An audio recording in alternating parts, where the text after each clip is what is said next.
প্রথমে তারা আমাদের কাছ থেকে যেটা কেড়ে নিয়েছে তা হচ্ছে রাজনৈতিক ক্ষমতা। আমরা অনেকেই পশ্চিমাদের টোপে পা দিয়েছি যে মসজিদ মাদ্রাসা সব তো ঠিকঠাক চলছে, আমাদের পলিটিক্স নিয়ে কথা বলার দরকার নাই, আমাদের ইসলামী রাষ্ট্র ব্যবস্থা কায়েম নিয়ে কথা বলার দরকার নাই, ইসলামী অর্থ ব্যবস্থা নিয়ে কথা বলার দরকার নাই, আমাদের জিহাদ ফি সাবিলিল্লাহ নিয়ে কথা বলার দরকার নাই। আমরা নিজেরাই আমাদেরকে এই ধ্বংসের মুখে ঠেলে দিয়েছি।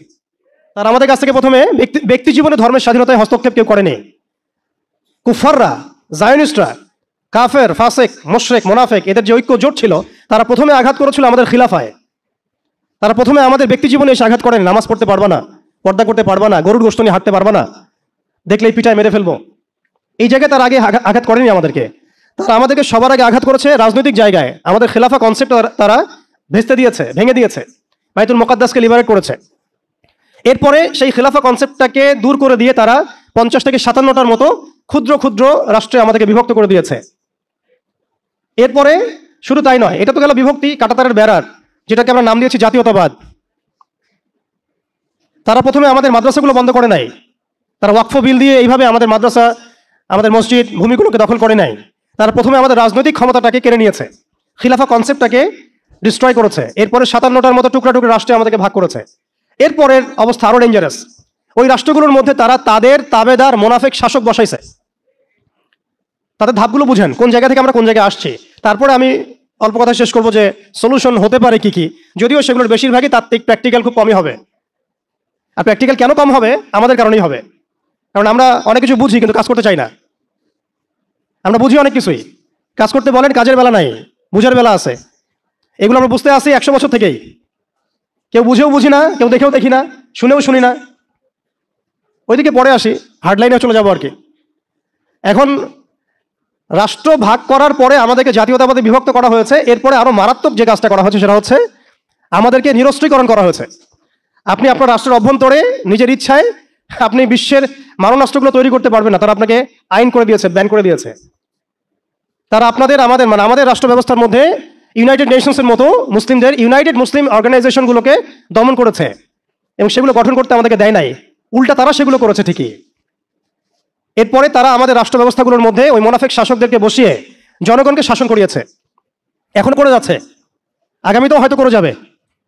আমরা সবই বুঝি, কিন্তু আমাদের চিন্তাগুলো কেন জানি মসজিদ পর্যন্ত সীমাবদ্ধ হয়ে যাচ্ছে। এরপরে যেটা হয়েছে আরো মারাত্মক, ওই রাষ্ট্রগুলোর মধ্যে তারা 5টা, আমি বলি দেবতা, 5 দেবতা ঢুকিয়ে দিয়েছে। 5 দেবতা কি? আগে ছিল 4 দেবতা, লাত, উজ্জা, হুবল আর মানাত। লাত, উজ্জা, হুবল আর মানাত নিশ্চয়ই পড়েছেন আপনারা সিরাতের মধ্যে। এগুলো ছিল আবু জেহেল, আবু লাহাবদের দেবতা। তারা কিন্তু এই দেবতাগুলোর পূজা করত আল্লাহকে পাওয়ার জন্যই। তারা বলতো মা না'বুদুহুম ইল্লা লিয়ুকাররিবুনা ইলাল্লাহি যুলফা। আমরা শুধু এই কারণেই এই লাত, উজ্জা, হুবল, মানাতের ইবাদত করি যাতে তারা আমাদেরকে আল্লাহ পর্যন্ত পৌঁছে দেয়। এখনো এই 4-5টা দেবতার আমরা পূজা করছি, বাট এগুলো ভিজুয়াল না, এগুলো হচ্ছে আদর্শিক, ফিলোসফিক্যাল। যেমন একটা হচ্ছে ডেমোক্রেসি, দিতে পারবেন অনেকই কথাটা, যে ডেমোক্রেসি একটা দেবতা হয়ে গেছে এখন, ইনভিজিবল দেবতা। এটা একটা দেবতা হয়ে গেছে। কি দাড়িওয়ালা, কি টুপিওয়ালা, সবাই পূজা করতেছে। সুবহানাল্লাহ, মানে অবাক হয়ে যাবেন। রিপোর্ট করছে টিভিতে, আপনারা কি চান, এই গভর্নমেন্ট কয় বছর থাক, এই গভর্নমেন্ট কয় বছর থাক, আপনি কি ইলেকশন চান, আপনি কি চান না? অডিয়েন্সের, সাধারণ আম জনগণের জবাব হচ্ছে না, আমরা ইলেকশন চাই না। ইলেকশন দিয়ে কি হয়? খালি এক জালেম যে আরেক জালেম আসে, আমরা এইসব ইলেকশন চাই না। আমরা চাই ভালো কোনো সরকারি ব্যবস্থায় থেকে যাক আরো 10 বছর। মানে সবচেয়ে ভালো যে চিন্তাটা তাদের, সেটাও গণতন্ত্রের বাইরে যেতে পারে না। সরি, সবচেয়ে ভালো তাদের ইনসাফপূর্ণ যে চিন্তাটা মাথা থেকে আসে, সেটাও এই দেবতাগুলোর বাইরে যেতে পারে না। ওই পূজার মধ্যেই চিন্তা। আমরা চাই এরকম একটা গভর্নমেন্ট আসুক, এই পদ্ধতি থাক, এবং আরো 10 বছর তারা দেশ চালাক। মানে ইসলামে যে আল্লাহ প্রদত্ত একটা রাষ্ট্র ব্যবস্থা আছে, একটা ইসলামী শাসন ব্যবস্থা আছে, এই কনসেপ্টটাই নাই। নামাজ পড়ছে সে, রোজা রাখছে, হজ উমরা সবই করছে, বাট কেন জানি পলিটিক্যালি রাষ্ট্র ব্যবস্থা, ইসলামের যে রূপরেখা আছে বা ইসলামের যে একটা সুন্নাহ আছে, নবী সাল্লাল্লাহু আলাইহি ওয়াসাল্লামের যে একটা রেখে যাওয়া উসওয়াতুল হাসানা আছে, এটাই মানুষ মানতে পারছে না বা বুঝতে পারছে না। জাযাকাল্লাহ। ঠিক আছে, ঠিক আছে। আমি এটা এই জন্যই দেবতা বললাম, কারণ মানুষ অবচেতন ভাবে পূজা করছে। আপনার অবচেতন শব্দটার সাথে পরিচিত কিনা? একটা হচ্ছে আমরা জেনে বুঝে একটা কাজ করি, একটা হচ্ছে না জেনেও করি, অবচেতন মনে। তো এটা একটা দেবতা, ডেমোক্রেসি একটা দেবতার নাম, যেটার পূজা করছে এখন মানুষ সারা ওয়ার্ল্ডে। আরেকটা হচ্ছে এইথিজম, নাস্তিকতা।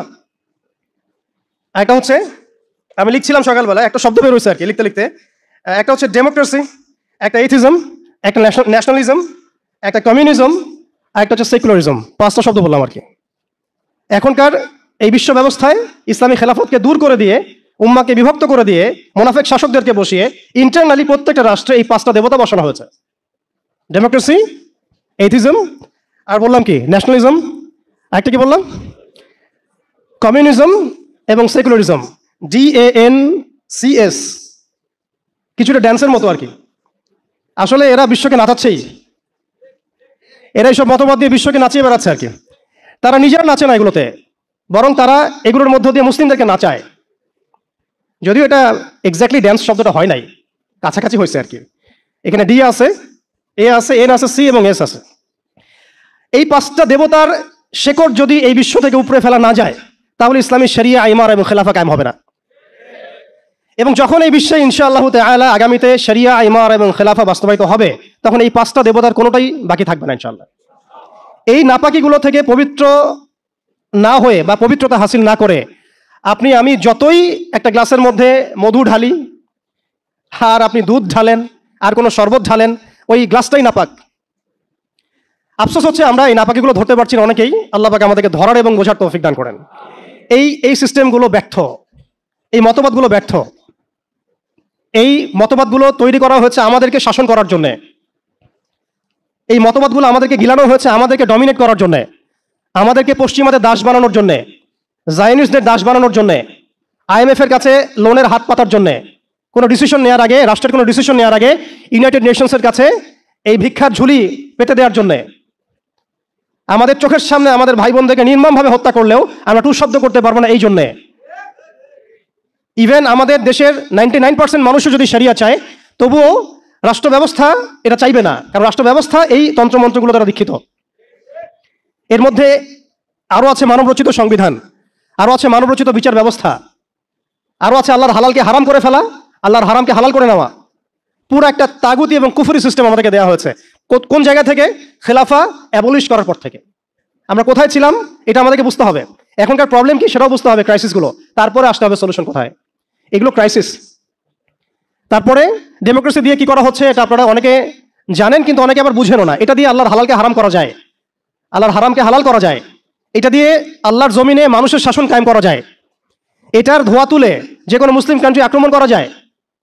আরব বসন্তের ধোয়া তুলে কি করা হয়েছে আমরা দেখি নাই? আমরা দেখেছি। এগুলো দিয়ে আমাদেরকে জাতিসংঘের দাস বানানো হয়েছে। জাতিসংঘের দাস বানানো হয়েছে, সিম্পল।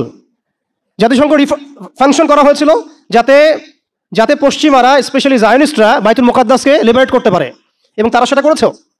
এখন এটা এক্সিস্টেন্ট কেন আছে? কারণ তারা এখন পর্যন্ত মালহামা লঞ্চ করে নাই। তারা এর মধ্য দিয়ে মালহামা লঞ্চ করবে ইনশাআল্লাহ, দেখে নিয়েন। এটা কেন করা হয়েছে? রাখা হচ্ছে এই কারণে, যাতে প্রত্যেকটা মুসলিম কান্ট্রি ধরে ধরে একেবারে রক্তের নদী বা সমুদ্র বইয়ে দেওয়া যায়, কিন্তু আমরা কোনো ডিসিশন নেওয়ার আগে ওর দিকে তাকিয়ে থাকবো। আমাদের বাড়ির পাশেও যদি কাল আপনি দেখেন মুসলিমদেরকে জবাই করা হচ্ছে, যেটা শুরু হয়ে গেছে অলরেডি, আপনি এখন প্রতিবাদ করার জন্য জাতিসংঘের মুখোপেক্ষী। ইভেন আমরা দেখলাম প্যালেস্টাইনের পক্ষে কথা বলার জন্য নাকি মানুষ এখন জাতিসংঘের কাছে দ্বারস্থ হচ্ছে। কি হাস্যকর বিষয়! যারা এই সমস্ত সমস্যার মূল কেন্দ্র, তাদের কাছে আমরা সাহায্যের হাত পাচ্ছি। অথচ আমরা নামাজে বলছি ইয়াকা না'বুদু ওয়া ইয়াকা নাস্তাঈন, আল্লাহ আমরা শুধু তোমারই ইবাদত করি, তোমার কাছেই সাহায্য চাই। অথচ পলিটিক্যালি আমরা আল্লাহর সাহায্য নিতে যাচ্ছি না। আল্লাহর সাহায্য তো আল্লাহর আইন, আল্লাহর বিধান, শরিয়া, ইমার এবং খেলাফা। ভাই কথা বলতে গেলে রাত শেষ হয়ে যাবে আর কি আজকে। এখন আপনাদের ধৈর্য যদি ঘটাবো না। এখন কথা হচ্ছে, এই একটা তন্ত্র আমাদেরকে এমনভাবে নেক্সট রোতে ধোঁকা খাওয়াচ্ছে যে এই তন্ত্রের বেড়াজালে যারাই পড়েছে তারাই কখনো আর খিলাফা কনসেপ্টের দিকে আসতে পারে নাই, কখনো পসিবল হয় নাই। যত দাড়ি টুপি নিয়ে গিয়েছেন কখনো পসিবল হয় নাই। এটা প্রমাণিত, এটা বিগত 100 বছরের হিস্ট্রি থেকে প্রমাণিত। এটা দিয়ে মন্দের ভালো কিছু প্রতিবাদ করা যেতে পারে, কিন্তু ওই প্রতিবাদে পশ্চিমাদের কিছু যায় আসে না। আপনি 1 কোটি মানুষকে দিয়ে মার্চ ফর গাজা করেন, কিচ্ছু যায় আসে না, ওদের কিচ্ছু যায় আসে না। অনেস্টলি স্পিকিং, ওদের জুলুমের চামড়া এত মোটা যে ওরা একটা হলের মধ্যে বসে থাকা 1000টা শিশু, একটা স্কুলে পড়তে যাওয়া 1000টা বাচ্চা, একটা হাসপাতালে চিকিৎসা নিতে যাওয়া 1000টা বাচ্চাকে একটা বোমে মিসাইল উড়াই দিবে, কিচ্ছু যায় আসে না ওদের।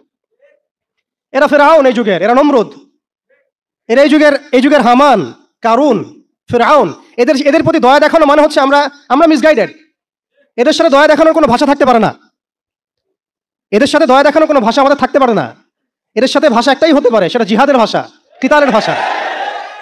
এই বিষয়গুলো স্পষ্ট করে আপনাকে গণতন্ত্র বলতে দিবে না, এই বিষয়গুলো স্পষ্ট করে আপনাকে সেকুলারিজম বলতে দিবে না, কমিউনিজম বলতে দিবে না, এথিজম বলতে দিবে না, এবং এই ডেমোক্রেসি বলতে দিবে না। তাহলে এই তন্ত্রমন্ত্রগুলো দেওয়া হয়েছে আমাদেরকে তাদের দাস বানানোর জন্য, তাদেরকে আমাদের অধীনে আনার জন্য নয়। এই জিনিসটা আমরা বুঝতে অনেক সময় ভুল করেছি, এখনো ভুল করছি।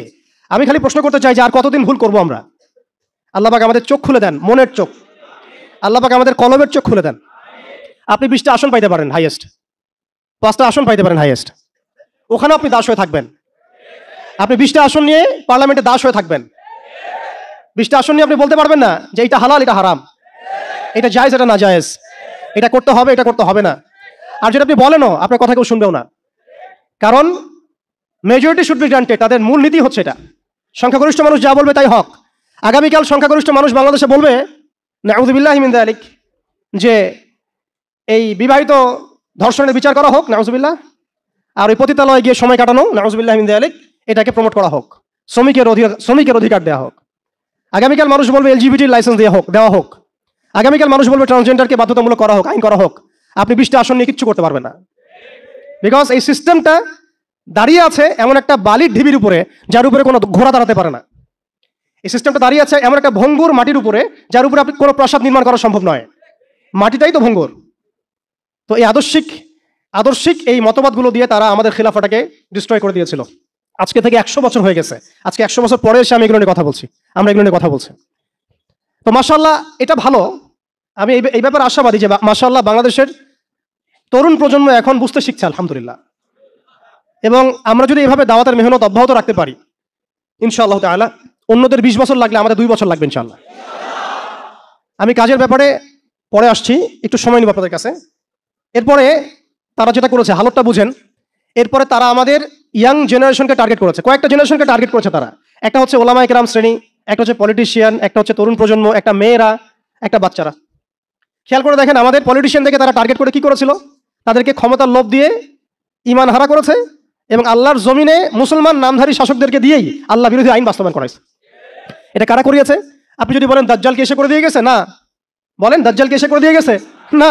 কে করেছে? নামধারী মুসলিম শাসকরাই করেছে। এবং তারা বলেছে জনগণ এটাই চায়। দেখেন শাসকদেরকে তারা ক্ষমতা দিয়ে তাদের বসে নিয়ে আসছে, দুনিয়াবী স্বার্থ দিয়ে বসে নিয়ে আসছে। ওলামায়ে কেরামদের একটা শ্রেণীকে তারা কিভাবে বসে নিয়ে আসছে? মসজিদ করে দিব, মাদ্রাসা করে দিব, সব কিছুর সাপোর্ট আমরা দিব। রাষ্ট্র নিয়ে, অর্থনীতি নিয়ে, সমাজনীতি নিয়ে আপনারা কথা বলতে আইসেন না। এই টোপ তারা গিলেছেন অনেকেই, এই টোপ তারা অনেকে গিলেছেন। এবং গেলার পর একটা পর্যায়ে কি হয়েছে? ভারত জাজল্যমান দৃষ্টান্ত আমাদের সামনে। ভারত আমাদের সামনে জাজল্যমান দৃষ্টান্ত। যখন আল্লামা আবুল হাসান আলী নাদভী রহমতুল্লাহি আলাইহি বলেছিলেন যে ইতিহাসের এমন কিছু সন্ধিক্ষণ আসে যখন রাজনৈতিক বিচক্ষণতার অভাবে মুসলিমরা যদি এমন কোনো সিদ্ধান্ত নেয় যে সিদ্ধান্তটা যুগোপযোগী না, তাহলে সেই একটা সিদ্ধান্ত উম্মাকে 100 বছর পিছায় দেয়। আপনারা পড়ে দেখেন ওই বইটা, মুসলিমদের পতনে বিশ্ব কি হারালো, বইটা পড়ে দেখেন। ঠিক আমরা দেখুন, আমরা মনে করেছি আমরা একটা ইসলামিক রাষ্ট্র, আমরা একটা রাষ্ট্রে আছি, এই রাষ্ট্রের হিন্দু গভর্নমেন্ট, কোনো সমস্যা কিছু নাই, তারা আমাদেরকে মসজিদ দিয়েছে, মাদ্রাসা দিয়েছে, সবকিছু ঠিকঠাক চলছে। হঠাৎ দেখা গেল যে উগ্রপন্থী কিছু হিন্দু এসে সব সিজ করে ফেললো এবং দিনে দুপুরে তারা এখন মানুষকে কুপিয়ে হত্যা করছে, পিটিয়ে হত্যা করছে, বাড়িঘর ভেঙে ফেলছে, মসজিদ ভেঙে ফেলছে, মাদ্রাসা সিলগালা করে দিচ্ছে। কোথায় গেল আমার খানকা, কোথায় গেল আমার মসজিদ, কোথায় গেল আমার মাদ্রাসা, কোথায় গেল আমার জনগণ, কোথায় গেল আমার মায়ের সম্মান? সব চলে গেল। কিসের অভাবে? রাজনৈতিক ক্ষমতার অভাবে। অর্থাৎ রাজনৈতিক দৃষ্টি এবং দর্শন বিবর্জিত কোনো দাওয়াত কখনো চূড়ান্ত সাফল্য আনতে পারবে না। আমরা অনেকেই পশ্চিমাদের টোপে পা দিয়েছি যে মসজিদ মাদ্রাসা সব তো ঠিকঠাক চলছে, আমাদের পলিটিক্স নিয়ে কথা বলার দরকার নাই, আমাদের ইসলামী রাষ্ট্র ব্যবস্থা কায়েম নিয়ে কথা বলার দরকার নাই, ইসলামী অর্থ ব্যবস্থা নিয়ে কথা বলার দরকার নাই, আমাদের জিহাদ ফি সাবিলিল্লাহ নিয়ে কথা বলার দরকার নাই। আমরা নিজেরাই আমাদেরকে এই ধ্বংসের মুখে ঠেলে দিয়েছি। এরপর আরো সমস্যা, তারা আমাদের ইয়াংদেরকে টার্গেট করেছিল। দেখেন ইয়াংদেরকে টার্গেট করে কত মেহনত তারা করেছে। মেয়েদেরকে ফ্রি অ্যাক্সেস দিয়ে দিয়েছে, ফ্রি মিক্সিং, বাচ্চা থেকে শুরু করে একদম চাকরি লেভেল পর্যন্ত জেনা করাচ্ছে ফ্রি, পর্নোগ্রাফি ফ্রি, আপনার চরিত্র হনন করার যা যা এলিমেন্টস আছে সব তো ফ্রি, সব ফ্রি। আর মেয়েদেরকে বেপর্দ করে বাইরে নিয়ে আসছে, বাচ্চাদেরকে ছোটবেলা থেকে মাথা নষ্ট করার যা যা এলিমেন্ট সব দিয়ে দিচ্ছে, খাবারে ভেজাল মিশাচ্ছে, আমাদের ভাইদেরকে বিয়ে কঠিন করে ফেলছে, জেনা সহজ করে ফেলছে। কি করে নাই তারা? শিক্ষা ব্যবস্থা থেকে ইসলামকে উঠে দিছে। আপনি সারা জীবন পড়াশোনা করেন, দেখেন আপনি 20টা সূরা শিখতে পারেন কিনা, ফরজে আইন শিখতে পারেন কিনা। একটা একটা করে ডিপার্টমেন্ট ধরে ধরে তারা কাজ করেছে। এর উপর আবার অর্থ ব্যবস্থা ওদের হাতে নিয়ে নিয়েছে, ওয়ার্ল্ড ব্যাংক দিয়ে, IMF দিয়ে, ফেডারেল রিজার্ভ দিয়ে। এতে করে পুরো বিশ্বের ইকোনমিক মোড়ল তারা হয়ে গেছে। এখন আপনি আমি একটা স্বাধীন দেশে বসবাস করলেও অর্থনৈতিকভাবে আমরা স্বাবলম্বী হতে পারি না, দ্বারস্থ হতে হয়, বাণিজ্য হতে দ্বারস্থ হতে হচ্ছে, ব্যবসায় হতে হচ্ছে, ফাইন্যান্সে হতে হচ্ছে। এমনকি আমাদের যে একটা মানে সম্পদ ছিল পকেটে রাখা যেত, গোল্ড কয়েন এবং সিলভার দিরহাম, ওইটা পর্যন্ত তারা অ্যাবলিশ করে দিল, দিয়ে আপনাকে আমাকে ডিজিট ধরাই দিল, দিয়ে আমাদের টাকাগুলো সিজ করে ফেললো। এবং এগুলো যদি মুহূর্তের মধ্যে কলাপস করে যায়, আপনি কিছু করতেও পারবেন না, বিকজ এগুলোর নিয়ন্ত্রণ আপনার হাতে নাই, ইভেন একটা রাষ্ট্রের সেন্ট্রাল ব্যাংকের হাতেও নাই। শুধু তাই না, আমাদের ইসলামিক কারেন্সি তো বিলুপ্ত করলোই, উল্টা আপনাকে সুদ ধরাই দিল, সুদের লেনদেন কারবার, সুদভিত্তিক অর্থ ব্যবস্থা। কোন ডিপার্টমেন্টটা বাদ দিল তারা? পলিটিক্স থেকে নিয়ে সোশ্যাল, ইকোনমিক, চারিত্রিক, আমাদের মা বোনরা, আমাদের শিশুরা, কোনো ডিপার্টমেন্ট বাদ দেয় না। এর উপর আরো আছে। এর উপরে তারা আমাদেরকে আবার মিডিয়া দিয়ে নিয়ন্ত্রণ করা শুরু করলো, মিডিয়া দিয়ে নিয়ন্ত্রণ করা শুরু করলো। আমার এখনো মনে আছে যেদিন আমাকে ঘুম থেকে ছেড়ে দেওয়া হয়, আজকে খোলামেলা বলছে এগুলো, আস্তে আস্তে সবই বলে দেবো ইনশাল্লাহ। যেদিন আমাকে ছাড়া হয়েছে ওই দিন আমাকে বলা হয়েছিল যে আমি যদি ঘুমিয়েও থাকি তবু আমাকে ঘুমের মধ্যেও মনিটর করার জন্য মানুষ থাকবে। রাস্তাঘাটে যাওয়া তো বহুত দূরের কথা, বয়ান দেওয়া তো বহুত দূরের কথা, মাহফিল করা তো বহুত দূরের কথা, দাওয়াতের কাজ করা বহুত দূরের কথা, মিম্বরে দাঁড়ানো বহুত দূরের কথা। তুমি আমাদের চোখের মধ্যে থাকবা যখন তুমি ঘুমের মধ্যে থাকবা। তো এটা আমরা তখন শিখেছি যে মানুষের প্রাইভেট লাইফ বলতে কিছু বাকি রাখে নাই তারা। আপনি ফোন নিয়ে যা করতেছেন এভরিথিং তারা মনিটর করতে পারে, এভরিথিং। কাকে মেসেজ করতেছেন? অনেক ভাই তখন আমার সাথে দেখা করতে আসলে আমরা ইগনোর করতাম তার ভালোর জন্যই, বিকজ সে বিপদে পড়বে আমার সাথে দেখা করতে আসলে। এবং আপনি যেটা বলবেন সে বলার জায়গাটা আপনাকে দেওয়া হয় নাই, রাখা হয় নাই, আপনি ট্রিগারের সামনে আছেন। তো আল্লাহ পাকে সন্তুষ্টির জন্য কথা শুনেছি, অনেক সহ্য করেছি, মেনে নিয়েছি, গালি মন্দও খেয়েছি। আর এটাকে সুন্দর করে নাটক সাজানো হয়েছিল যে পারিবারিক কলহের কারণে আত্মগোপনে চলে গেছে। তো পারিবারিক কলহের কারণে আত্মগোপনে আমার সাথে আরো 4 জন কিভাবে গেল, আমার গাড়িও বা কিভাবে গেল, আর বাংলাদেশের গোয়েন্দা সংস্থার হেডকোয়ার্টারে আমার লাস্ট লোকেশন কিভাবে পাওয়া যায়, ম্যাপ কিভাবে ট্রেস হয়, মিডিয়া দিয়ে মানুষকে খাওয়ানো। এই কথাটা বলতে এখানে আসছি যে শুধুমাত্র টেকনোলজিক্যাল নিয়ন্ত্রণ ওদের কাছে আছে এমন না, ইভেন মিডিয়া দিয়ে তারা দিনকে রাত বানাইছে, রাতকে দিন বানাইছে, এখনো বানাচ্ছে রাইট নাও। এখন আপনারা এই মিডিয়াদেরকে খুব মাথায় তুলতেছেন। এখন কয়দিন আগে তারা ফ্যাসিস্টের পক্ষে ছিল, আজকে মনে করছেন সে আপনার দলে চলে আসছে। তাদের কোনো ধর্ম থাকে না, মিডিয়ার কোনো ধর্ম থাকে না, যেদিকে ফ্লো সেদিকে তারা যাবে। এবং যদি দেখেন আমরা এই গুটি কয়েক মানুষ কালকে বাংলাদেশে শরিয়া কায়েম করে ফেলতে পারি ইনশাআল্লাহ তাআলা, তারা আমাদেরকে বলবে আমরা ফ্রিডম ফাইটার। যে আপনি আপনার বিশ্বাসের জায়গাটাকে এতটা নরম করবেন না, এতটা সস্তা করবেন না। কারণ কাফেরদেরকে, ফাসেকদেরকে, জালেমদেরকে, মুশরিকদেরকে, মুনাফিকদেরকে এবং এই চলমান এই মিডিয়ার সিস্টেমগুলোকে, তাগুতি সিস্টেমগুলোকে এত সহজে বিশ্বাস করতে নাই। তারা দিনকে রাত বানাতে পারে, রাতকে দিন বানাতে পারে। আজকে আপনাকে জঙ্গি বলতে পারে, কালকে আপনাকে ফ্রিডম ফাইটার বলতে পারে। আজকে যদি দেখে এইসব ওয়ার্ডগুলো এই সিস্টেমের এগেনস্টে যাচ্ছে, তখন আমাদেরকে তারা ট্রেস করবে, তারা উগ্র, তারা মৌলবাদী, তারা জঙ্গিবাদী কর্মকাণ্ড করতেছে, নাউযুবিল্লাহি মিন যালিক। ঠিক আছে, কিন্তু যদি দেখা যায় কালকে তারাই আবার বিজয়ী হয়ে গেছে, তখন তাদেরকে আবার তারা হাইলাইট করবে এবং তাদের পেজগুলো, নিউজ কভারেজগুলো ভরে যাবে। অতএব মূল জায়গায় থাকেন, তাদেরকে দিয়ে কিছু যায় আসে না। ইসলামের আহলুন নিফাকদেরকে দিয়ে কিছু যায় আসে না। আমি একটা পয়েন্ট টাচ করতে গিয়ে জায়গায় এসেছি যে দেখেন আমাদের ওই উম্মার ওই গৌরবান্বিত সময়টাকে স্মরণ করেন, আমরা কোথায় ছিলাম এবং এখন কোথায় আছি। মাঝখানের এই রাস্তাটাতে ওরা আমাদেরকে কিভাবে ডমিনেট করলো, কোন কোন জায়গায় তারা আমাদেরকে মারলো। তারা কিন্তু আমাদেরকে ভাতে মারলো, অর্থনীতির মধ্যে মারলো, রাজনীতির মধ্যে মারলো, সংস্কৃতির মধ্যে মারলো, তরুণ প্রজন্মের মধ্যে মারলো। তারা আমাদেরকে কিন্তু বেপরদামি দিয়ে মারলো, পর্নোগ্রাফি দিয়ে মারলো, মিডিয়া দিয়ে মারলো, প্রযুক্তি দিয়ে মারলো। প্রযুক্তির কথাটা না বললেই না, সিস্টেম এমনভাবে তারা আপডেট করেছে যে একটা জায়গায় সামরিক অভিযানের প্রয়োজন নাই তাদের। এখন AI টেকনোলজি দিয়ে তারা ঘরে বসে কিবোর্ডের ক্লিকের মধ্য দিয়ে আমাকে এখানে শুট করতে পারে এখন, রাইট নাও। আমরা কিছু করতে পারবো না এবং আমাদের কোনো প্রতিরক্ষা ব্যবস্থা নাই। আপনি কোথায় বসে আছেন ওইখানে আপনাকে শুট করা সম্ভব। প্রযুক্তি এমন জায়গায় নিয়ে গেছে তারা। আপনি মুসলিম কান্ট্রিগুলোর অবস্থা দেখেন। আমরা বাংলার জমিনে দিন কায়েমের কথা বলছি, বাংলার জমিনের ল্যাকিংসগুলো আপনি ফাইন্ড আউট করেন। আমাদের কি আকাশ নিরাপদ, সমুদ্র কি নিরাপদ, আমাদের কি মিসাইল আছে, ক্ষেপণাস্ত্র ব্যবস্থা আছে, আকাশ প্রতিরক্ষা ব্যবস্থা আছে, আমাদের কি এরকম প্রযুক্তি আছে, আমাদের কি ইমানদার এমন মিলিটারি বাহিনী আছে কিনা। অনেক বিষয় আছে যেগুলো নিয়ে আমাদেরকে ভাবতে হবে। নাই, এটা হতাশার কোনো কারণ না। এবং আমাদের সব কিছুই লাগবে জরুরিও না, এটাও মাথা দিচ্ছি। নাই, অনেক কিছুই নাই, এটা হতাশার কোনো ব্যাপার না। এবং অনেক কিছু যে নাই, এটা আমাদের ভীরুতারও কোনো সুযোগ এখানে রাখার দরকার নাই। নাই ঠিক আছে, যতটা সম্ভব আমরা অর্জন করার চেষ্টা করবো ইনশাল্লাহ। কিন্তু যদি নাও হয় 100%, তবুও আমাদের ভয় পাওয়ার কোনো কারণ নাই, কারণ আমাদের সাহায্য আসবে আল্লাহর পক্ষ থেকে। আমাদের সাহায্য আসবে আল্লাহর পক্ষ থেকে ইনশাআল্লাহ। এবং আপনারা এই আয়াতটা জানেন যে কাম মিন ফিআতিন কলিলাতিন গালাবাত ফিআতান কাসীরাতান বিইذনিল্লাহ। কত ক্ষুদ্র ক্ষুদ্র দল এই পৃথিবী থেকে চলে গেছে, যারা বড় বড় দলের উপর বিজয় লাভ করেছিল আল্লাহর সাহায্য নিয়ে। অতএব এটা আমি বলছি যাতে আমরা একটা যুগের সাথে তাল মেলাতে পারি, অন্ততপক্ষে কিছু প্রস্তুতি আমাদের থাকা তো দরকার। ব্যাপারটা তো এমন নয় যে আমরা গেলাম, জায়নামাজে দাঁড়ালাম, দোয়া করলাম, যুদ্ধে জয়লাভ করলাম। এভাবে কিন্তু যুদ্ধ জয় হয় নাই। আপনারা বদর যুদ্ধের ইতিহাস যদি পড়েন, দেখবেন নবী সাল্লাল্লাহু আলাইহি ওয়াসাল্লাম আগের রাত্রে গিয়েছেন, বৃষ্টি হয়েছে, জায়গা দখল করা হয়েছে, আমরা কূপ দখল করেছি যাতে পানি আমাদের কাছে থাকে, সৈন্য বিন্যাস করা হয়েছে, যতটা ট্যাকটিক নেওয়ার প্রয়োজন সব আমরা নিয়েছি। তারপরে দোয়া, সুবহানাল্লাহ, দোয়া হতে হতে হতে হতে কাঁধ থেকে চাদর পড়ে যাচ্ছে। আবু বকর রাদিয়াল্লাহু আনহু এসে বলছেন যে ইয়া রাসূলুল্লাহ, যথেষ্ট হয়েছে, আপনি থামেন, আল্লাহ আপনার সাথে আছেন, আল্লাহ আপনার দোয়া ফেলবেন না ইনশাআল্লাহ। এরপরে দেখলেন 313 নিয়ে আমরা ওদেরকে হারালাম। সবকিছুর প্রয়োজন আছে। তো আমাদের অবস্থাটা এখন এমন একটা জায়গায় আছে যে ওই খিলাফা যাওয়ার পর থেকে উম্মাহ আজকে এই জায়গায় চলে আসছে। এটা একদিনে হয় নাই, 100 বছর লাগছে। এটা ভাই একদিনে হয় না, 100 বছর লাগছে। ওরা 100 বছর মেয়াদি প্ল্যান করেছিল, আরো বেশি প্ল্যান করেছে ওরা তো প্ল্যান করেছে পুরো প্যালেস্টাইনের এই হোলি ল্যান্ডটাই তারা দখল করবে। এটা ওদের প্ল্যান, এটা আমরা জানি। প্ল্যান এইটা ইরাকের ইউফ্রেটিস নদী থেকে একেবারে মিশরের নীলনদ পর্যন্ত ওরা দখল করতে চায়। ওরা শুধু গাজা চায় না, ওরা পুরো হোলি ল্যান্ডটাই চায়। এবং এই জায়গা থেকে তারা মাসিহুদ দাজ্জালের শাসন কায়েম করতে চায়। দাজ্জাল কি আসলে? সে তো একটা ব্যক্তি হবে, কিন্তু দেখেন ওর সিস্টেম কিন্তু অলরেডি ডেভেলপ করে ফেলছে। সে কি প্রত্যেকটা জায়গায় পায়ে হেঁটে হেঁটে গিয়ে শাসন করবে? আপনাদের তাই মনে হয়? সে প্রত্যেকটা জায়গায় তার এজেন্টদেরকে বসাবে, এটাই বাস্তব। ওমর রাদিয়াল্লাহু আনহু মদিনা থেকে পুরো বিশ্ব শাসন করেছেন, তিনি কি প্রত্যেকটা জায়গায় পায়ে হেঁটে হেঁটে গিয়েছেন? এটা কি পসিবল? ইসলামের প্রতিনিধি ছিল, সাহাবায়ে কেরাম বিভিন্ন জায়গায় ছিলেন তার পক্ষ থেকে। মাসিহুদ দাজ্জাল অনেকটা সেম কাজ করতে পারে। দেখুন, খেয়াল করে, সে তার অনুসারীদেরকে সব জায়গায় বসিয়ে দিয়েছে, সবাই তার ভাষায় কথা বলছে। বিবিসি, CNN, তারা যে ভাষাগুলো চয়ন করে সেই ভাষায় আমাদের রিপোর্ট করা হয়।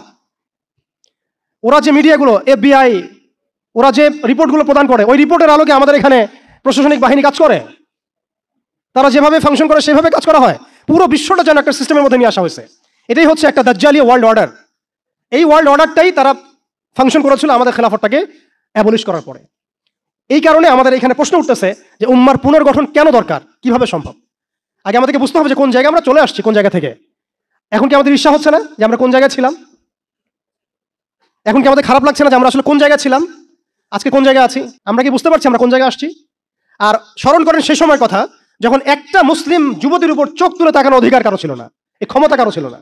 চোখ তুলে ফেলতাম একেবারে আমরা। ঘরের ভিতরে যদি বাহির থেকে কেউ তাকাতো অন্যায়ভাবে, চোখ উপড়ায় ফেলতাম আমরা। একটা মুসলিম রমণীর সম্ভ্রমহানি করা হয়েছিল এই সাবকন্টিনেন্টে, এই সিন্ধুতে, মনে আছে আপনাদের?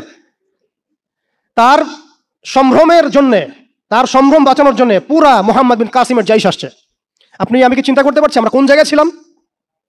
আজকে আপনি দেখলেন রেলে একটা মেয়ে যাচ্ছে ইন্ডিয়াতে, তার নিকাব খুলে ফেলা হলে কেউ কিছু করতে পারলো না। ওরা জোরে জোরে বলছে বল বল জয় শ্রীরাম বল, তারপর ছাড়বে না, নাউযুবিল্লাহি মিন যালিক। বল জয় শ্রীরাম, তারপর ছাড়বো তোকে। বল মোদিজি কি জয়, তারপর ছাড়বো তোকে। চিন্তা করছেন আমরা কোন জায়গায় আসছি? আমাদের কি ভারতে মসজিদের অভাব আছে, মাদ্রাসার অভাব আছে? ভারতে কি মুসলমানদের সংখ্যার অভাব? তাহলে কেন এই জায়গায় আসলো? একটাই কারণ, রাজনৈতিক শক্তি না থাকলে উম্মার অবস্থাই হয়। একটা অঞ্চলে ইসলামী ইমারা শরিয়া কায়েম করার জন্য 100% মানুষের 100% পরিপূর্ণ মুসলিম হওয়া শর্ত না। জি, বরং একটা অঞ্চলের মানুষের মধ্যে যদি মুসলিমের মানুষও একদম খালেস মুখলেস হয়, মুত্তাকি হয়, পরহেজগার হয়, ইমানদার হয়, একদম সিরাতের আদলের সব সুন্নাহগুলো মেনে চলে, ওই গুটি কয়েক মানুষের দ্বারা ইনশাআল্লাহ একটা বড় অঞ্চলে খেলাফত প্রতিষ্ঠা করা সম্ভব। আমি একটা এক্সাম্পল দিচ্ছি, আমি আমার আউট অফ হেডস কথা বলছি না। মদিনা রাষ্ট্র যখন কায়েম হয়েছে, আমাদের কি মনে হয় মদিনার 100% মানুষই মুসলিম হয়েছিল? কখনোই না। মদিনায় আনসার সাহাবী তারা মুসলিম ছিলেন, আওস ও খাজরাজ গোত্রের, হিজরত করে গিয়েছেন মুহাজির সাহাবীরা, এতটুকু ইসলাম, এতটুকু মুসলিম আমাদের। বাকি বহু অংশ মুনাফিক, আব্দুল্লাহ বিন উবাইর অনুসারী। আর বড় বড় 3টা গোত্র আছে ইহুদিদের, বনু কুরাইজার, বনু কাইনুকার, বনু নাজিরের, খায়বার ইহুদিরা আছে, পত্তলিকরা আছে, কিছু নাসারাও আছে আশেপাশে। তারপরেও সেখানে ইসলামী রাষ্ট্র কায়েম হয়েছে। এই শর্তটা যারা জুড়ে দিচ্ছেন এটা ঠিক হচ্ছে না, যে একদম 100% মানুষের ইসলাম না হওয়া পর্যন্ত আমাদের এখানে ইসলামী শরিয়া কায়েম করা যাবে না, এই কনসেপ্ট ঠিক না। বরং আপনি দেখেন, একটু খেয়াল করে দেখেন, একটা এক্সাম্পল দেই, জুলাই অভ্যুত্থান, ঠিক আছে? এই সময় মাঠে ময়দানে ছিল সব মিলায় ধরেন 20% মানুষ এই বাংলাদেশের, বাকি 80% মানুষ ঘরেই ছিল, আজও ঘরে আছে, শরিয়া কায়েম হলেও ঘরেই থাকবে। আপনি খেয়াল করে দেখেন, তাদের কিছু যায় আসে না, তারা যেভাবে ছিল সেভাবে আছে। আগে ছিল একটা শাসন, তাদের কাছে মনে হচ্ছে এখন আরেকটা শাসন আসবে। তাদের চিন্তায় তো এতটুকু, চিন্তার লিমিটেশন এতটুকুই। হ্যাঁ, একজন গেছে আরেকজন আসবে, এক তাগুত গেছে আর এক তাগুত আসবে, মদের বোতল চেঞ্জ হবে, মদ সেম থাকবে। আমি এই পয়েন্টটাতে একটু সময় নিয়ে নিলাম। দেখেন ভারতের অবস্থাটা আমাদেরকে খুব পীড়া দিচ্ছে। ভারতের অবস্থা আমাদেরকে অনেক পীড়া দিচ্ছে না? এটা দেওয়ার পরেও কিন্তু আপনি আমি কিছু করতে পারছি না।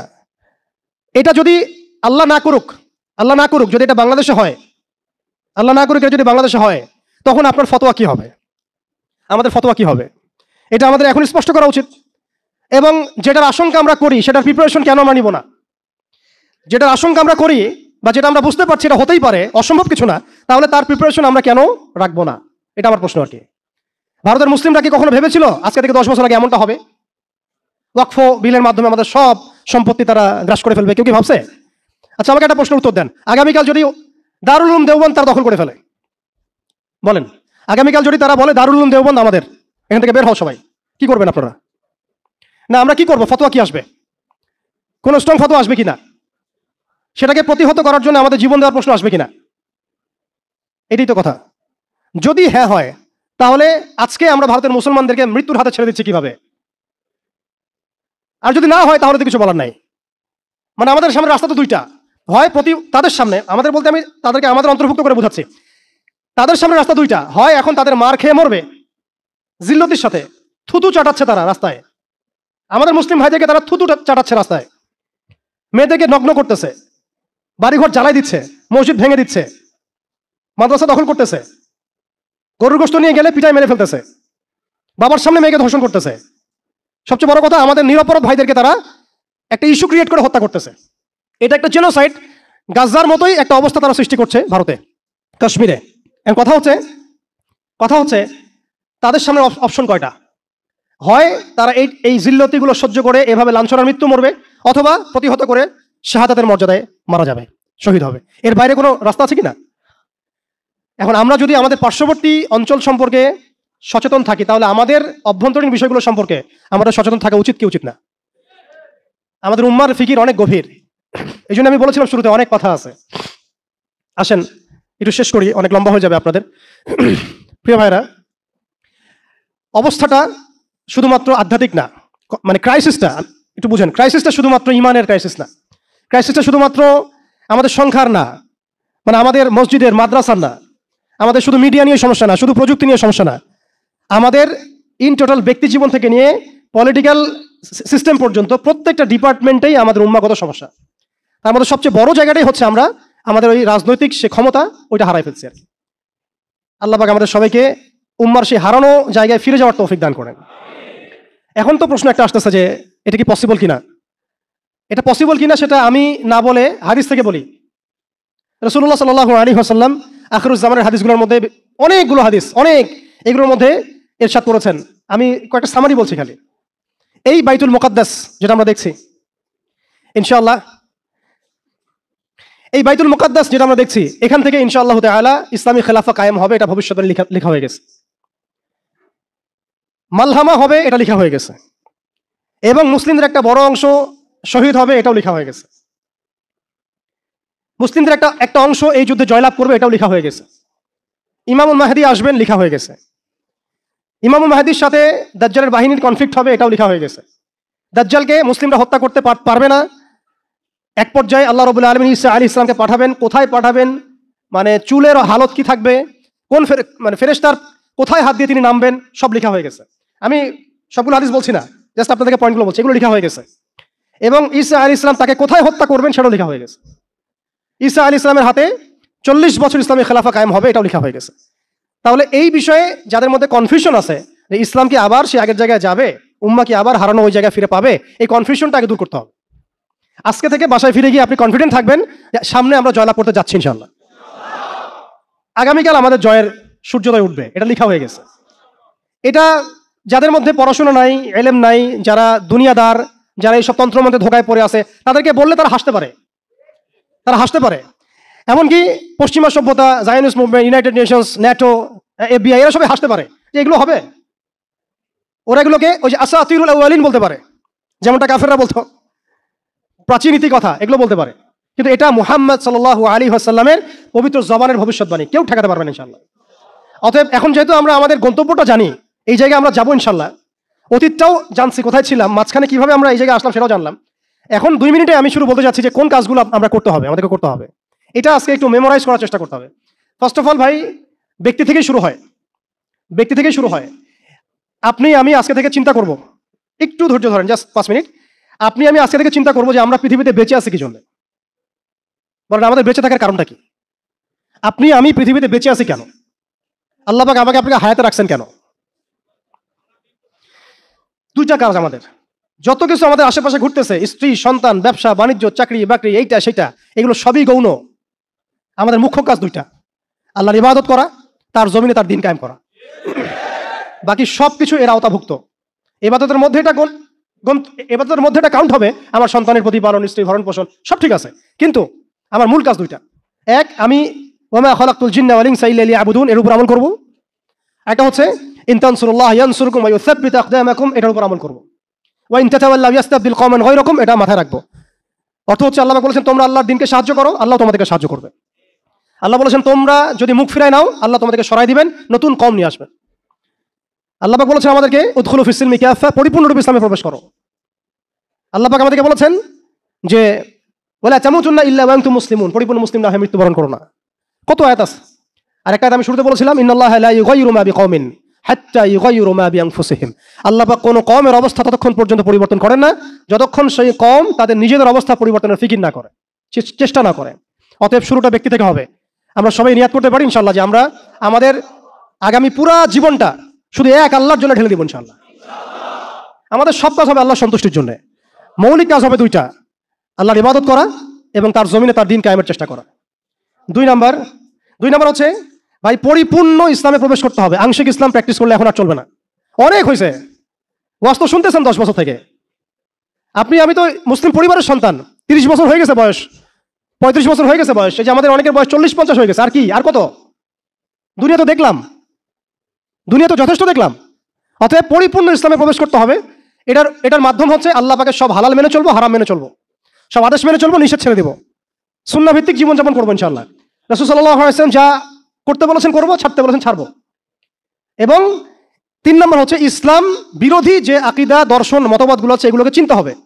শুধু ইসলাম পালন করেই যাবেন, এইদিকে আবার তাগুত, কুফর, হারাম সবই থাকবে, এই জগা খিচুড়ি দিয়ে আবার কাজ হবে না। আমাদেরকে এই যুগে আবু বকর, ওমর, ওসমান, আলী হতে হবে, একদম মুখলেস, একদম খালেস, একদম পরিশুদ্ধ হওয়ার চেষ্টা করা ইনশাআল্লাহ। তো ইসলামের পরিপূর্ণতার মধ্যে প্রবেশ করার চেষ্টা করতে থাকা এবং একই সাথে ইসলাম বিরোধী যে আকীদা আমলগুলো আছে এগুলো থেকে দূরে থাকা। এবং ইসলাম বিরোধী অনেক আকীদা আছে, দর্শন আছে, প্রথমে কয়েকটা বললাম, এছাড়া অনেক আছে। মুরজি আকীদা আছে, জাবারিয়া আকীদা আছে, কাদারিয়া আছে, আপনার মুতাজিলা আকীদা আছে, রাফেজি আকীদা আছে, খারেজি আকীদা আছে, এগুলো সম্পর্কে চিন্তা হবে এবং আহলে সুন্নাহ ওয়াল জামাআর আকীদার উপর থাকতে হবে। এর সাথে এই যে পশ্চিমা তন্ত্রমন্ত্রের দর্শনের যে ফিতনাগুলো এগুলো থেকে দূরে থাকতে হবে, আমলগত ফিতনাগুলো থেকে দূরে থাকতে হবে, সুদ থেকে, ঘুষ থেকে, দুর্নীতি থেকে, জিনা থেকে, ব্যভিচার থেকে, যত রকম কবিরা গুনাহ আছে এগুলো ছাড়তে হবে ভাই। আল্লাহ পাক অপবিত্র কাঁধে আল্লাহর দ্বীনের আমানত দিবেন না, অপবিত্র কলবে আল্লাহ পাকের দ্বীনের আমানত দিবেন না। সো ভিতর বাহির পরিষ্কার করতে হবে, ভিতর বাহির পরিষ্কার করতে হবে। আল্লাহ পাক তৌফিক দান করেন। 4 নম্বর হচ্ছে অবশ্যই মাথার উপরে আমাদের ওলামা ইকরামদেরকে রাখতে হবে। ওলামা বিবর্জিত কোনো জেনারেশন কখনো সফল হতে পারবে না। অতএব ওলামা ইকরামদেরকে আমাদের মাথার উপরে রাখতে হবে, এই সোহবতটা আমাদের লাগবেই। 5 নম্বর হচ্ছে ভাই হারাম খাওয়া যাবে না, হালাল খাইতে হবে। কোন অবস্থায় আমরা যেন হারামে লিপ্ত না হয়, যত রকম হারাম আছে সব ছাড়তে হবে, ছেড়ে হালালে থাকতে হবে।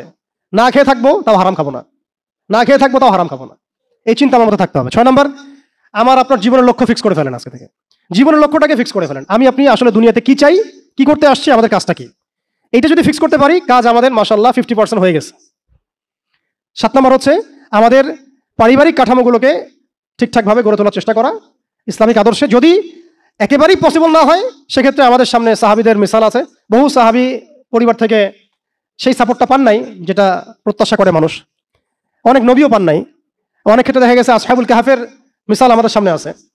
তো আমরা চেষ্টা করতে থাকবো, এরপরেও যদি সবকিছু আমাদের অনুকূলে না থাকে এটা আল্লাহর হাতে ছেড়ে দিতে হবে।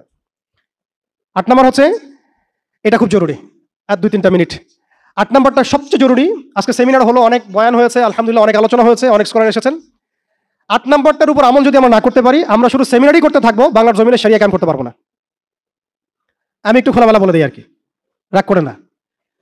8 নম্বর যদি আমরা বাস্তবায়ন করতে না পারি, আমরা এভাবে সেমিনারই করতে থাকবো, মাহফিলি করতে থাকবো, আমরা এভাবে মসজিদ মাদ্রাসা সব খেদমত চলতে থাকবে, সব ঠিক আছে, কিন্তু শরিয়া ইমারতের দিকে আমরা যেতে পারবো না। যেটা না হলে আমরা আবার পশ্চিমাদের দাসত্ব থেকে মুক্ত হতে পারবো না, স্বাধীন হতে পারবো না, মাজলুমদের সাহায্য করতে পারবো না, মুস্তাদআফিনদের পাশে দাঁড়াতে পারবো না। ওইটা করতে হলে আমাদেরকে ওই জায়গায় যেতেই হবে, ওই শরিয়া জায়গায় যেতেই হবে। সেটা কি? সেটা হচ্ছে আমাদের দরকার একটা জামাআ দরকার। আমাদের এখন বিশুদ্ধ আকীদা এবং বিশুদ্ধ মানহাজের একটা জামাআ বাংলাদেশে অবশ্যই অবশ্যই জরুরি ভিত্তিতে দরকার। বাংলাদেশে অনেক কিছু আছে, অনেক প্ল্যাটফর্ম আছে, ঠিক আছে, আমি এগুলো সম্পর্কে অবগত আছি। সব কিছু বিবেচনা করে আমি আবার আমার জায়গা থেকে জোর দিয়ে বলছি, বাংলাদেশে বিশুদ্ধ আকীদার, বিশুদ্ধ মানহাজের, তাওহীদপন্থী মানুষদের, যারা আল্লাহর জমিন, আল্লাহর দ্বীনের বিজয় দেখতে চান, তথাকথিত পশ্চিমাদের পদ্ধতিতে নয় বরং সিরাতের আদলে যারা দেখতে চান, তাদের অবশ্যই অনতিবিলম্বে ঐক্যবদ্ধ হতে হবে। যদি ঐক্যবদ্ধ হতে না পারি, আমরা অস্তিত্ব সংকটে পড়বো, আমরা অস্তিত্ব সংকটে পড়বো। আগামীতে আপনি হবেন টার্গেট, আপনি হবেন ডিহিউম্যানাইজ করার মূল উপকরণ, মূল মাধ্যম। এবং আমরা যদি ঐক্যবদ্ধ হতে পারি, আমরা যদি সংখ্যায় কমও হই, ইনশাআল্লাহ আযজা ওয়া জাল আল্লাহ পাক এই অঞ্চলের জন্য আমাদেরকে কবুল করবেন ইনশাআল্লাহ। দেখবেন এই অঞ্চলে কালিমা লা ইলাহা ইল্লাল্লাহ মুহাম্মাদুর রাসূলুল্লাহর পতাকা আমাদের হাতেই উঠবে ইনশাআল্লাহ। বৈশ্বিক অনেক কাজ হচ্ছে, এটা হচ্ছে আলহামদুলিল্লাহ, এটা আল্লাহর হুকুমেই হচ্ছে।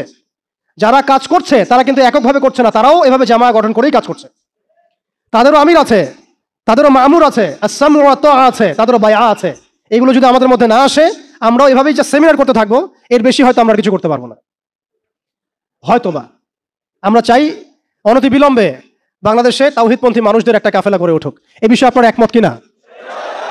এই বিষয়ে কি আপনাদের মতামত আছে কিনা? আপনারা আল্লাহর কাছে দোয়া করতে থাকেন যে আল্লাহ যেন এমন একটা জামায়া করে দেন, এমন একটা ইমারা এনে দেন, এমন একটা মামুর আল্লাহ পাক তৈরি করে দেন, এবং এমন এমন যোগ্য আমির আল্লাহ পাক নিয়ে এসে দেন, যাদের ঐক্যবদ্ধ প্রচেষ্টায় বাংলাদেশে ইনশাআল্লাহ শরিয়া কায়েম হবে ইনশাআল্লাহ তাআলা। আল্লাহ যেন কবুল করেন, আমিন। এটা সবচেয়ে জরুরি কাজ। যদি আমরা এটা করতে না পারি, আমি বললাম, আপনারা অস্তিত্ব সংকটে পড়বেন। ছোট ছোট পরিসরে কাজ করে আপনি নিজের অস্তিত্ব ধরে রাখাটাই ডিফিকাল্ট হয়ে যাবে। শরিয়া কায়েম তো বহু দূরের কথা। আপনি খেয়াল করে দেখেন, তাগুত ঐক্যবদ্ধ হয়েছে, তাদের রুট লেভেল পর্যন্ত কাঠামো আছে, চেইন অফ কমান্ড আছে। সেকুলার ঐক্যবদ্ধ হয়েছে, শাহবাগীর ঐক্যবদ্ধ হয়েছে, কাদিয়ানিরা ঐক্যবদ্ধ হয়েছে, হিজবুত তাওহীদ একটা আছে না, না বায়েজিদ খান পন্নির, না ভুল বললাম, হ্যাঁ, তারা পর্যন্ত ঐক্যবদ্ধ হয়েছে। আর শিয়ারা ঐক্যবদ্ধ হয়ে যাচ্ছে, খ্রিস্টান মিশনারিরা ঐক্যবদ্ধ হয়ে যাচ্ছে, এনজিওর ঐক্যবদ্ধ হয়ে যাচ্ছে। আপনি দেখেন ফ্যাসিস্ট ঐক্যবদ্ধ ছিল, এখনো আরেক তাগুত যারা ক্ষমতা আসার জন্য উঠে পড়ে লাগছে, তারা ঐক্যবদ্ধ হয়ে যাচ্ছে। সবাই যদি ঐক্যবদ্ধ হয়, তাহলে আমরা কেন হব না? আমরা কিসের অপেক্ষায় বসে আছে? উম্মার পুনরুত্থান যদি আমরা দেখতে চাই, পুনর্জাগরণ দেখতে চাই, এবং এই অঞ্চলে যদি আমরা উম্মাকে সেই বিজয়ী বেশে দেখতে চাই, তাহলে আমাদেরকেই আল্লাহর কালিমার পতাকা তুলে নিতে হবে ইনশাআল্লাহ। যখন কালিমার পতাকা পড়ে যায়, তখন আগ বাড়িয়ে উঠে নেওয়া লাগে। এখন কালিমার পতাকা তো সিলসিলায় সিলসিলায় আমার হাতে কেউ তুলে দেয় নাই, দিচ্ছে না, পড়ে গেছে পতাকা নিচে। আপনি কি করবেন? উঠাতে হবে আমাকে এখন। আল্লাহ পাক সে ওঠানোর মতো হাত আমাদেরকে দান করেন, সেরকম যোগ্য প্ল্যাটফর্ম দান করেন, যোগ্য ইমারা দান করেন, যোগ্য শুরা দান করেন, যোগ্য আমির দান করেন, আমাদেরকেও যোগ্য মামুর হওয়ার তৌফিক দান করেন।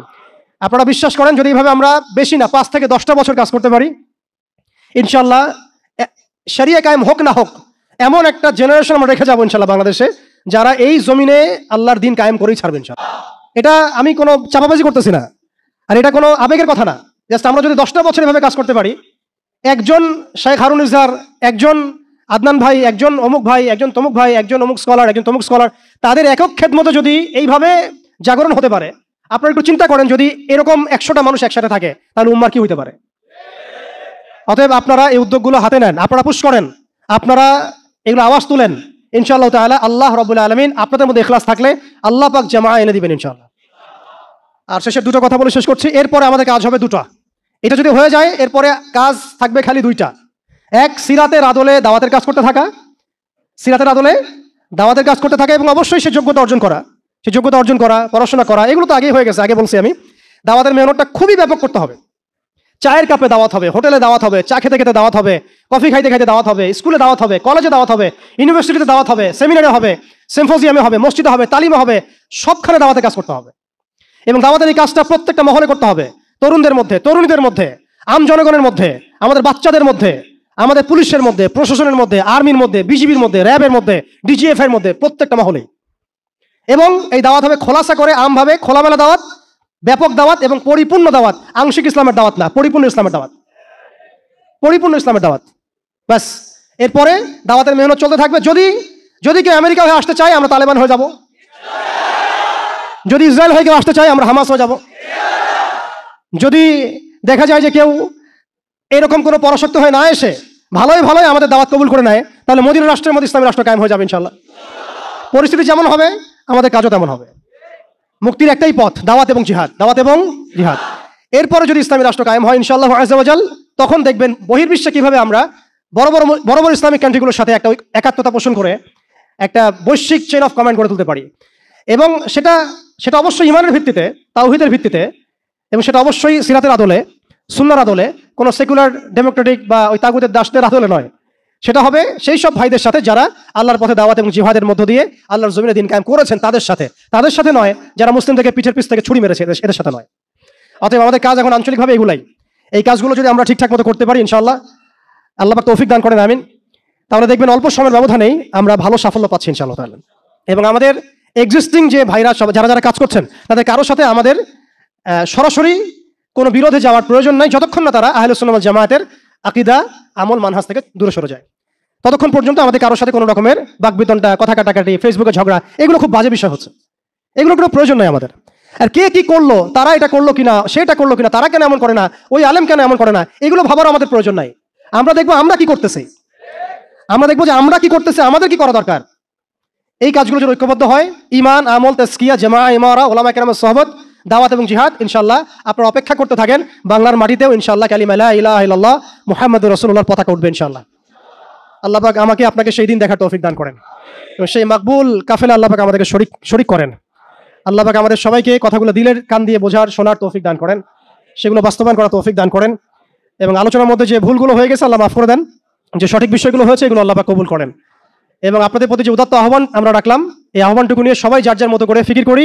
ইনশাআল্লাহ অনতিবিলম্বে বাংলাদেশের মধ্যে এমন কিছু পজিটিভ বিষয় হতে পারে যেটা ইনশাআল্লাহ তাআলা আগামীতে বাংলাদেশের দাওয়াতের ক্ষেত্রে, দ্বীনের ক্ষেত্রে রূপরেখা পরিবর্তন করে দিবে ইনশাআল্লাহ তাআলা। সুবহানাকাল্লাহুম্মা ওয়া বিহামদিক, আশহাদু আল্লা ইলাহা ইল্লা আনতা, আস্তাগফিরুকা ওয়া আতুবু ইলাইক।